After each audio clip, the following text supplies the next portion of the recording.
Madame la députée d'Hochelaga-Maisonneuve, je vous cède la parole. Merci, Monsieur le Président. Alors, à mon tour d'intervenir sur le budget que nous a présenté le gouvernement dans les dernières semaines. Un budget qui nous annonce un équilibre budgétaire, équilibre que je me permets de mettre en doute à la conclusion de la fin de l'année que nous verrons l'an prochain. On peut en douter parce que l'ambition économique du gouvernement, on ne le sent pas. Personne ne le sent sur le terrain. Et on voit bien que cet équilibre-là est lié à notre vitalité économique.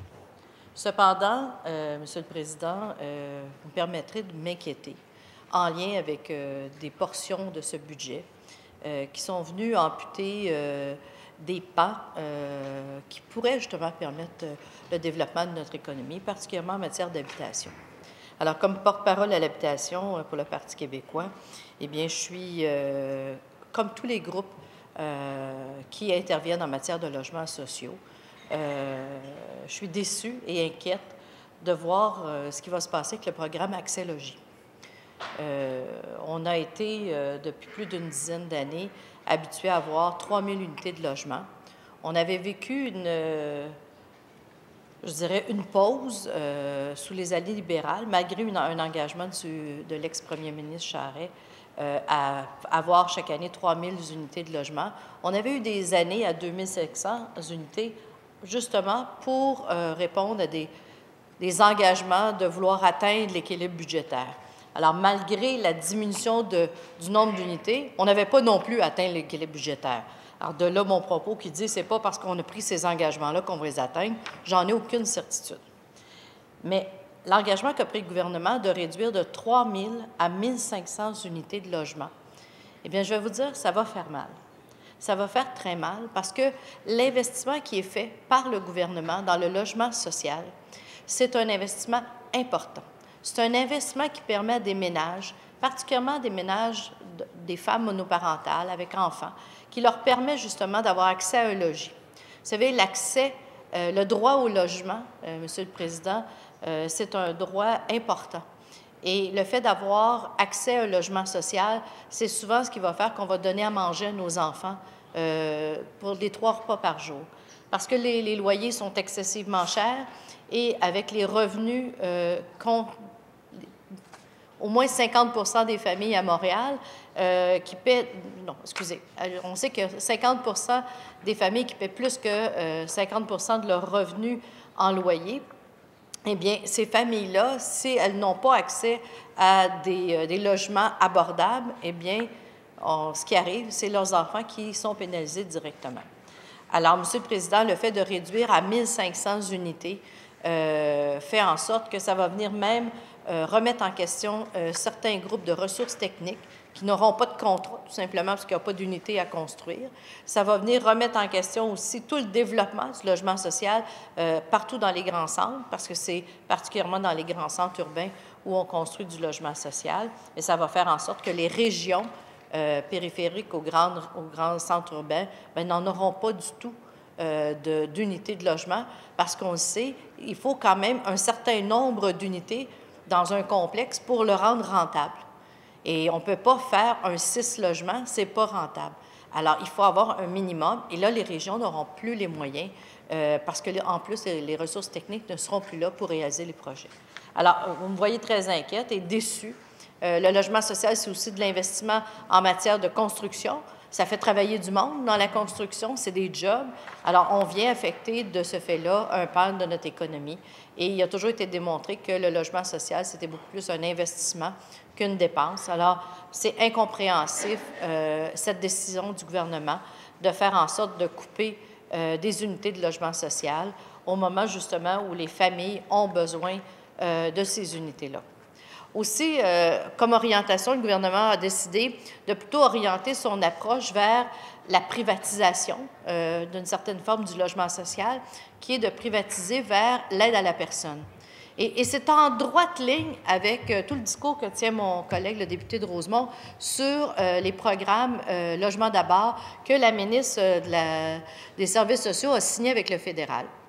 Alors, on va privilégier d'aider la personne directement auprès d'un propriétaire privé.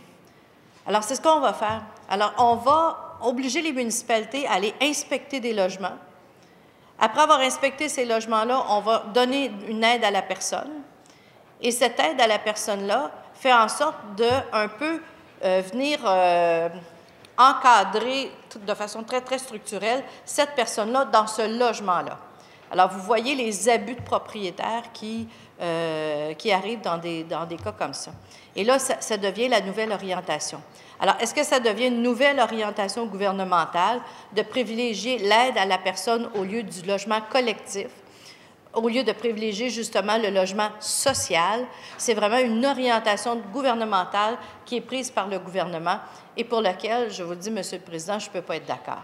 Je ne peux pas être d'accord parce qu'on l'a dénoncé avec le programme Logement d'abord, avec ce que la députée, la ministre des Services sociaux a signé avec le fédéral, ce qui fait en sorte que ça a des impacts importants. On avait pris des engagements pour des logements pour itinérants, on ne les voit plus. On ne sait plus où sont ces unités-là. Il n'y a plus personne qui les voit sur le terrain. Alors, on ne sait plus ce qui va arriver avec la clientèle itinérante. On ne sait pas ce qui va arriver avec la clientèle qui a besoin de logements sociaux parce que la réponse n'est pas là, Monsieur le Président. Alors, ça, c'est décevant et je vous le dis, il y aura des impacts sur le terrain. Il y aura des impacts réels dans les grands centres urbains et on va le voir, c'est des gens qui vont être à la rue encore une fois. En matière de conditions féminines, parce que je porte-parole à la condition féminine, entre autres, il y a une coupure de 40 du budget du secrétariat de la condition féminine. C'est très important. Et c'est aussi très désolant parce qu'actuellement, on a un mandat conjoint, tous les partis politiques ici, pour se donner un nouveau mandat en matière de violence sexuelle faite aux femmes. Violence sexuelle aussi, je dirais, en tout genre. Et moi, je souhaite que le secrétariat de la condition féminine ait les moyens d'action.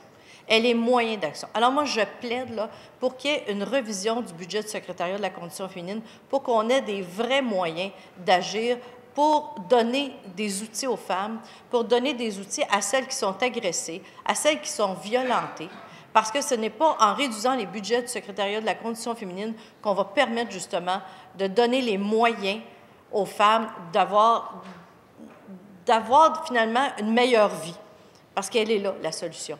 Et cette coupure-là à la condition féminine, elle est, à mon avis, inacceptable, ainsi que celle au Conseil du statut de la femme, qui a dû fermer les derniers bureaux régionaux qui lui restaient. Alors, c'est des services de moins aux femmes, c'est des services de moins à l'ensemble de la population, et ça, Monsieur le Président, on ne peut pas le passer sous silence.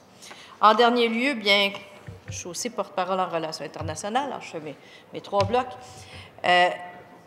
L'orientation gouvernementale a été, depuis son arrivée, de fermer la représentation du Québec à l'étranger. Alors, on a vu dans le budget de l'an passé la fermeture des bureaux de Munich, des bureaux de Santiago, des bureaux de Taipei. Et là, on voit encore aujourd'hui, dans le budget, qu'il y aura encore d'autres fermetures, entre autres des bureaux Destination Québec. Alors, Monsieur le Président, si on veut réduire le Québec au rang de province, eh bien, c'est bien le meilleur moyen. C'est bien le meilleur moyen. Et si c'est ça l'orientation du gouvernement, bon, on ne peut que s'en désespérer. On vient justement de fêter, dans ces derniers jours, la doctrine Gérin-Lajoie, qui justement portait nos compétences à l'étranger et qui fait que le Québec rayonne justement partout dans le monde, justement parce qu'on s'est donné avec cette doctrine-là un rayonnement important. Et si on vient fermer nos antennes partout au Québec, à l'étranger du Québec, eh bien, c'est ce qu'on vient remettre en question. Alors, Monsieur le Président, je ne peux pas être d'accord avec ça. Je ne peux pas être d'accord avec des orientations qui viennent réduire la place du Québec à l'étranger.